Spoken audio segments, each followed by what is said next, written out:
오늘 우리에게 주시는 하나님의 말씀 예레미야 13장 1절부터 27절까지 말씀입니다. 구약성경 예레미야 13장 1절부터 27절까지 말씀. 이제 봉독하겠습니다. 하나님의 말씀 경청하십시오. 주님께서 나에게 이렇게 말씀하셨다. 너는 가서 배로 만든 띠를 사서 너의 허리에 띠고 물에 적시는 일이 없도록 하여라. 그래서 나는 주님의 말씀대로 배띠를 따서 허리에 띠었다. 주님께서 다시 나에게 말씀하셨다. 내가 서서 허리에 띈 그 띠를 들고 일어나 유프라테스 강가로 가서 그곳의 바위 틈에 그 띠를 숨겨두어라. 그래서 나는 주님께서 명하신 대로 가서 유프라테스 강가에 그것을 숨겨두었다. 또 여러 날이 지난 다음에 주님께서 나에게 말씀하셨다. 너는 일어나서 유프라테스 강가로 가서 내가 그곳에 숨겨두라고 너에게 명한 그 띠를 그곳에서 가져오너라. 그래서 내가 유프라테스 강가로 가서 띠를 숨겨둔 곳을 파고 거기에서 그 띠를 꺼내보니 그 띠는 썩어서 전혀 쓸모가 없게 되었다. 그때 주님께서 나에게 말씀하셨다. 나 주가 말한다. 내가 유다의 교만과 예루살렘의 큰 교만을 이렇게 썩게 하겠다. 이 악한 백성은 나의 말 듣는 것을 거부하고 자기들의 마음에서 나오는 고집대로 살아가고 다른 신들을 쫓아가서 그것들을 섬기며 경배하므로 이제 이 백성은 전혀 쓸모가 없는 이 띠와 같이 되고 말 것이다. 띠가 사람의 허리에 동여지듯이 내가 이스라엘의 온 백성과 유다의 온 백성을 나에게 단단히 동여매어서 그들이 내 백성이 되게 하고 내 이름을 빛나게 하고 나를 찬양하게 하고 나에게 영광을 돌릴 수 있게 하였으나 그들은 듣지 않았다. 나 주의 말이다. 그러므로 너는 그들에게 이 말을 전하여라. 나 주 이스라엘의 하나님이 말한다. 항아리마다 포도주로 가득 찰 것이다 하면 그들이 너에게 묻기를 항아리에 포도주가 담긴다는 것을 우리가 어찌 모르느냐 할 것이다. 그러면 너는 그들에게 이렇게 대답하여라. 나 주가 말한다. 내가 이 땅의 모든 주민과 다윗의 왕위에 앉은 왕들과 제사장들과 예언자들과 예루살렘의 모든 주민을 술에 잔뜩 취하게 하여 그들이 서로 부딪혀서 깨지게 하고 아버지와 자녀 사이에도 서로 부딪혀서 깨지게 하겠다. 나는 그들을 불쌍히 여기지도 않으며 동정도 하지 않으며 사정없이 멸망시킬 것이다. 나 주의 말이다. 주님께서 말씀하셨으니 너희는 들어라. 그리고 귀를 기울여라. 교만하지 말아라. 너희는 주님께서 나를 어두워지게 하시기 전에 너희가 어두운 산속에서 실족하기 전에 주 너희 하나님께 영광을 돌려라. 그때에는 너희가 빛을 고대해도 주님은 빛을 어둠과 흑암으로 바꾸어 놓으실 것이다. 너희가 이 말을 듣지 않으면 너희의 교만 때문에 내 심령은 숨어서 울고 끝없이 눈물을 흘릴 것이다. 주님의 양떼가 포로로 끌려갈 것이므로 내 눈에서 하염없이 눈물이 흐를 것이다. 너는 저 왕과 왕후에게 전하여라. 왕의 자리에서 내려와서 낮은 곳에 앉으라고 하여라. 그들의 영광스러운 면류관이 머리에서 벗겨져 떨어졌기 때문이라고 하여라. 유다의 남쪽 성읍들이 포위되었으나 그 포위망을 뚫어주는 사람이 아무도 없어서 온 유다가 포로로 끌려가되 남김없이 모두 잡혀가고 말았다. 예루살렘아, 눈을 뜨고 북녘에서 오는 적들을 보아라. 내가 돌보던 양떼, 내가 그처럼 자랑하던 내 백성이 지금은 어디에 있느냐? 내가 손수 기른 자들이 너를 공격하고 지배하면 내 심정이 어떠하겠느냐? 너는 해산하는 여인처럼 온갖 진통에 사로잡히지 않겠느냐? 그때 너는 어찌하여 내가 이런 신세가 되었는가 하고 물을 것이다. 내가 대답하마 내 치마가 벗겨지고 내 몸이 폭행을 당한 것은 바로 내가 저지른 많은 죄악 때문이다. 에티오피아 사람이 자기의 피부 색깔을 바꿀 수 있느냐? 표범이 자기의 반점들을 다르게 바꿀 수 있느냐? 만약 그렇게 할 수만 있다면 죄악에 익숙해진 너희도 선을 행할 수가 있을 것이다. 그러므로 내가 너희를 사막의 바람에 나부끼는 견불처럼 산산히 흩어놓겠다. 이것은 너의 몫이며 내가 너에게 정해준 배당이다. 나 주의 말이다. 너는 나를 잊어버리고 헛된 것만을 믿었다. 그래서 내가 너의 치마를 얼굴까지 들어올려서 너의 수치가 드러나게 하겠다. 너는 음란하게 소리를 지르고 간음하고 부끄러운 일들을 하였다. 나는 언덕과 들녘에서 내가 저지른 역겨운 일들을 보았다. 부정한 예루살렘아, 너에게 화가 미칠 것이다. 언제까지 내가 그렇게 지내려느냐. 아멘. 이해를 넘어서는 순종이라는 제목으로 하나님의 말씀 선포하겠습니다.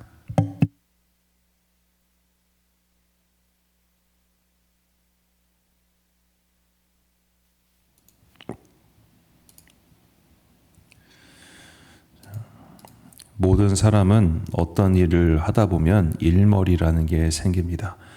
그런데 그것은 사실 착각인 게 일머리가 생긴다기보다는 사실 내가 그 일에 조금씩 세월과 함께 경력이 쌓이면서 익숙해지는 것이죠. 우리는 그 익숙해짐을 내가 일을 잘한다, 잘하게 되었다, 혹은 내가 이 일에 경력이 쌓이고 있구나 라고 그렇게 오해를 합니다. 그래서 누군가 와가지고 일을 그렇게 하는 것보단 이렇게 하는 게 나을 텐데 라고 하면은 우리는 자연스럽게 발끈하게 되죠.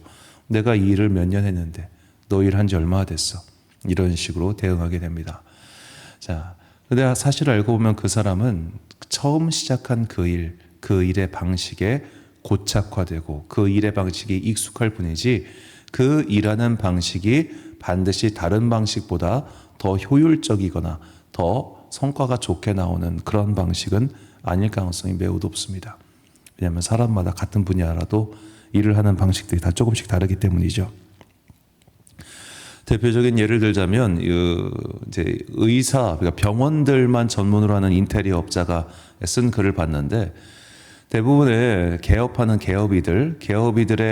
개업이들이 인테리어 요구하는 그 방식을 보면 자기가 일했었던 병원의 그 스타일을 그대로 가지고 온 경우가 많다고 합니다. 거의 대동소이하다고 합니다. 자기가 인턴 때, 레지던트 때, 혹은 뭐 전공의 때까지 경험했던 그 근무 환경이 자기에게 익숙하기 때문에 이걸 가져오는 거예요. 자기네 병원 방식이 다른 병원보다 더 효율적이거나 더 합리적이거나 그래서 그렇게 하는 게 아니라 이 말입니다. 즉 사람은 모두가 다 자기의 첫 경험, 첫 직장, 첫 일했던 방식들 거기에 익숙해지기 때문에 그거 아닌 것들에 대해서는 약간은 좀 배척하거나 왜 저렇게 일을 저렇게 하지? 이런 식으로 생각을 한다는 거예요. 신앙생활도 비슷합니다. 자, 누구나 다 첫 교회가 있을 겁니다. 그 첫 교회에서 신앙생활을 얼마나 했느냐가 되게 중요한데 보통 자신이 처음 경험한 그 교회의 시스템, 방식, 예배 스타일 이런 거에 익숙해지다 보면 다른 스타일을 갔을 때 이 교회 왜 이래? 이 교회 이상해? 이 교회는 이렇게 불합리한 게 많아? 이런 식으로 받아들인다는 거예요. 자신의 처음 경험한 그것이 마치 절대적인 무엇인 양 그렇게 그것을 기준으로 삼는 일들이 사실 일상에서부터 신앙생활까지 굉장히 흔합니다. 자, 이렇게 인간은 자기 주장이 강해요. 일을 왜 이렇게 해? 일을 왜 저렇게 해? 아, 이거 이렇게 해야 되는데. 아니, 그렇게 정해놨습니까, 누가? 그런데 내가 생각할 때는 그게 맞는 거예요. 내가 그렇게 경험을 해봤으니까. 그리고 자기 생각엔 이게 더 빠를 것 같아. 여러분 하다못해 차 타고 운전을 해도 내비게이션대로 따라가는 사람이 있고 아유 내비게이션보다 내가 나아라고 하는 사람이 있어요. 이렇게 가는 게 빨라 저렇게 가는 게 빨라 다 달라요. 이 작은 운전이라고 하는 한 카테고리조차도 이렇게 사람은 자기 주장이 강하다 이게 중요합니다. 이렇게 인간이 자기 주장이 강한데 하나님의 사람들은 어떤 사람들이냐 그런 주장들을 꺾고 정말로 이해할 수 없지만 심지어 불합리에까지 보이지만 그 하나님의 명령에 순종하는 사람들 그들이 바로 하나님의 사람들이죠. 자, 오늘 본문에서 하나님께서는 예레미야를 통해서 이 말씀을 이스라엘 백성들에게 선포하고 싶어 하셨습니다. 본문 9절 말씀 여호와께서 이와 같이 말씀하시니라 내가 유다의 교만과 예루살렘의 큰 교만을 이같이 썩게 하리라. 자, 하나님께서는 오늘 예레미야에게 어떤 행위를 시키셨습니다. 그 행위를 통해서 이스라엘 백성에게 하고 싶었던 경고는 바로 너희들의 큰 교만이 이렇게 썩게 될 것이다. 결국 너희가 이런저런 심판을 받게 될 것이다. 그 심판의 메시지를 전하고 싶으셨던 겁니다. 자, 하나님께서 이 심판의 메시지를 전하시기 위하여 택하신 방법이 있습니다. 그냥 너 썩게 될 거야. 이렇게 말하면 애들이 그래? 라고 충격을 받지 않을 테니 충격적인 방법을 사용하기로 하십니다. 그런데 그 방법이 되게 이상합니다. 자, 본문 1절과 4절과 6절에서 7절 말씀. 여호와께서 노란색 부분만 제가 읽어드릴게요. 배띠를 사서 내 허리에 띠고 물에 적시지 말라. 내 허리에 띵띠를 가지고 일어나 유브라데로 가서 거기서 그것을 바위 태에 감추라. 여러 날 후에 일어나 유브라데로 가서 내가 내게 명령하여 거기 감추게 한 띠를 가져오라. 유브라데로 가서 그 감추었던 것을 파고 띠를 가져오니 띠가 썩어서 쓸 수 없게 되었더라. 자, 이 이야기 잘 보세요. 하나님께서 이스라엘 민족의 교만, 그것이 썩었다. 내가 썩게 만들 것이다. 혹은 너희가 그 교만으로 인해 완전히 썩어버렸다. 여하튼 중요한 건 썩었다는 거예요. 이 썩었다는 것을 알려주시기 위해서 예레미야에게 이렇게 일을 시키십니다. 배띠를 사라. 영어로는 린넨 셔츠라고 되어 있더라고요. 뭐 배띠가 띠든 간에 뭐 상이든 간에 옷을 무언가 샀어요. 피복류를 사가지고 야 이거 물에 적시지 말고 일단 네가 입어. 그리고 너 유브라데로 가. 그래서 그거를 바위 틈 사이에 감춰. 예, 했어요. 돌아왔어. 여러 날이 지났어요. 다시 가서 그거 가지고 와봐. 그래서 가져오니까 이게 썩어가지고 쓸 수 없게 되었다. 이 말입니다. 자, 생각해보면 그냥 왔다 갔다 한 거네. 유브라데 가가지고 묻고 꺼내고 다시 썩었고.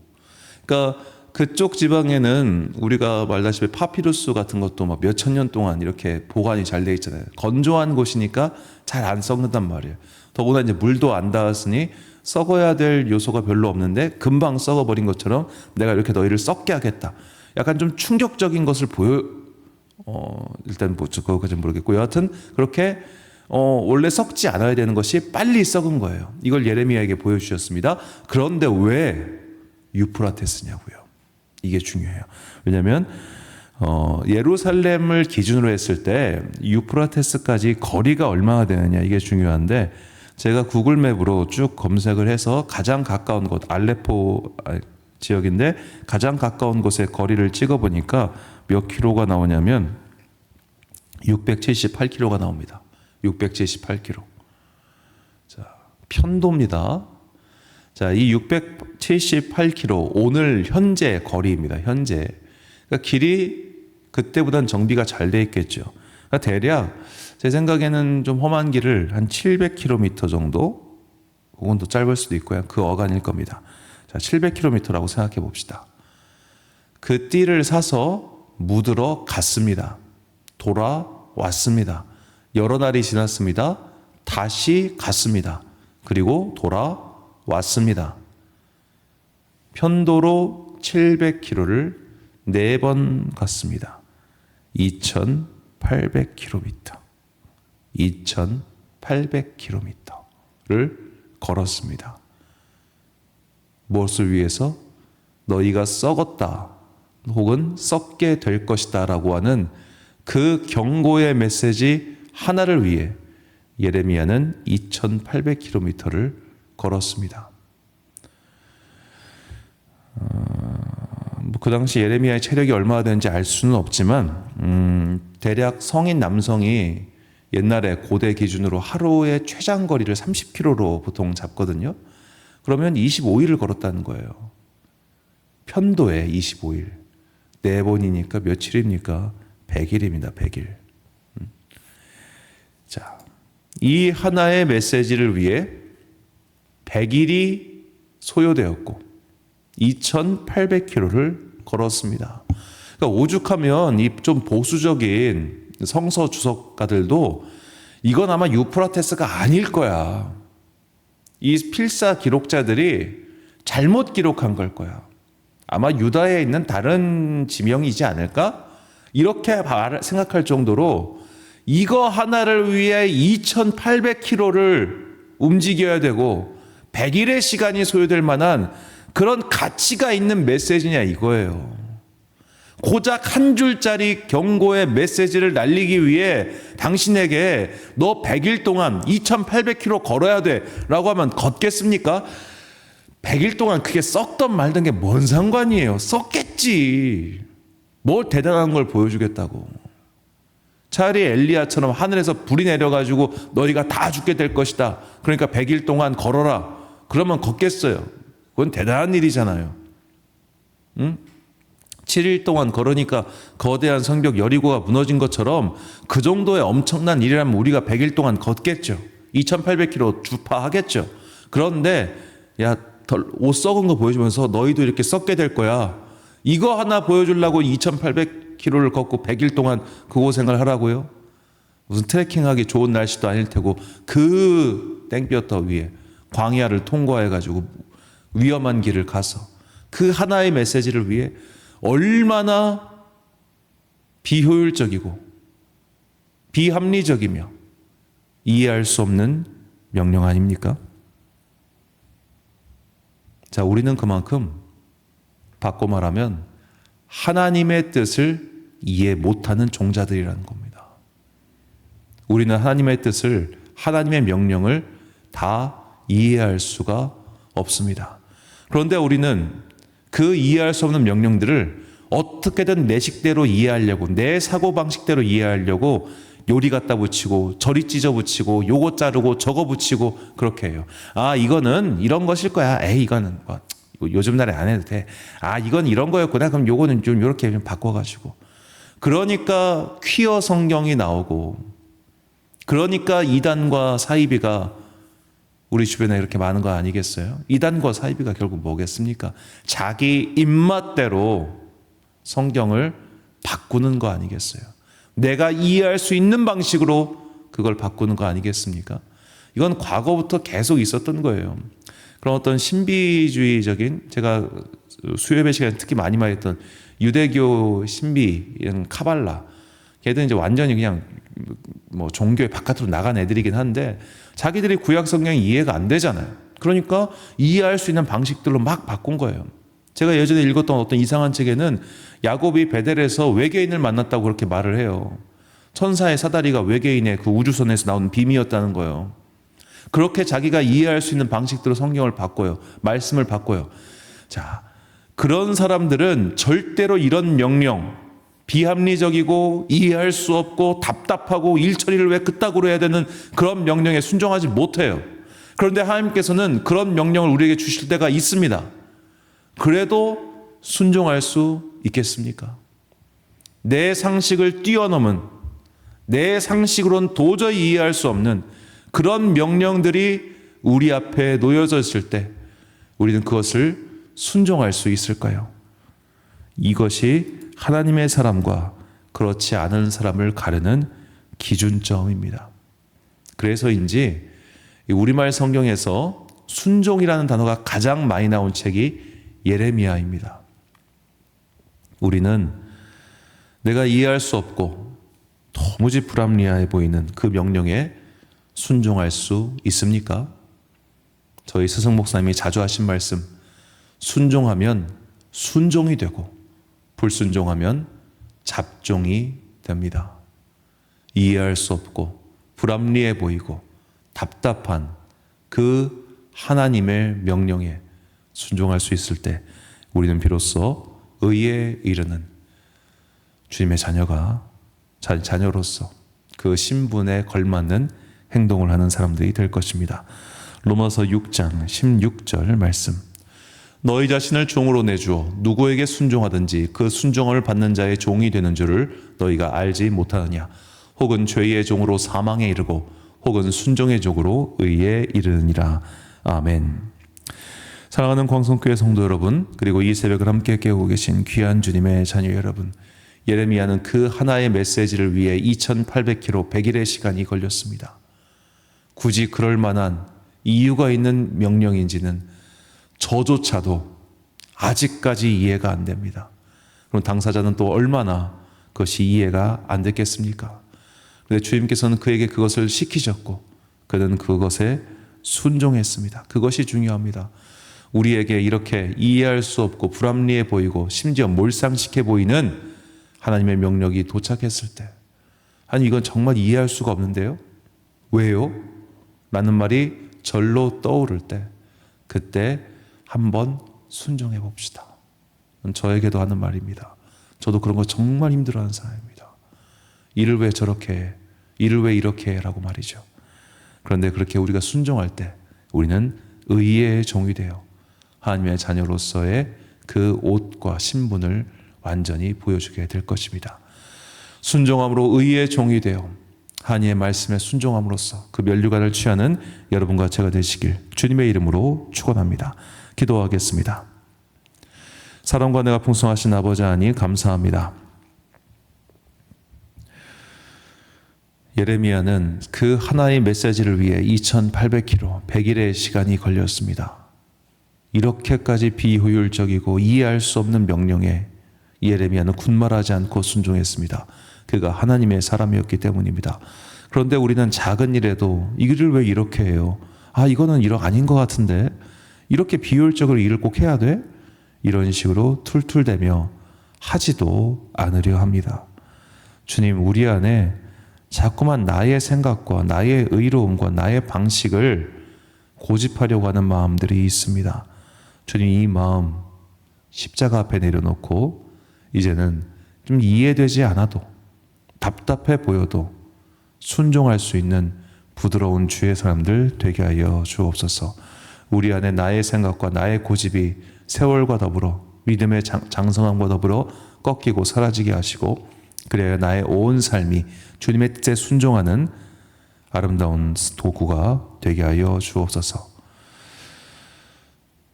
오늘 하루도 참 좋으신 우리 주님의 은총과 평강이 모든 성도들과 함께 하시기를 간절히 소망하오며, 이 모든 말씀 우리 구주 예수 그리스도의 이름으로 기도드립니다. 아멘. 오늘의 기도 제목입니다. 이해할 수 없고 심지어 불합리해 보이는 말씀에도 순종할 수 있겠습니까? 평소 나의 행실을 돌아보며 과연 순종이라는 신앙인의 덕목이 내 안에 있는지 점검해 보십시오. 오늘 주신 기도의 제목 가지고 기도와 묵상에 힘쓴 하루 되시길 바랍니다. 기도하겠습니다.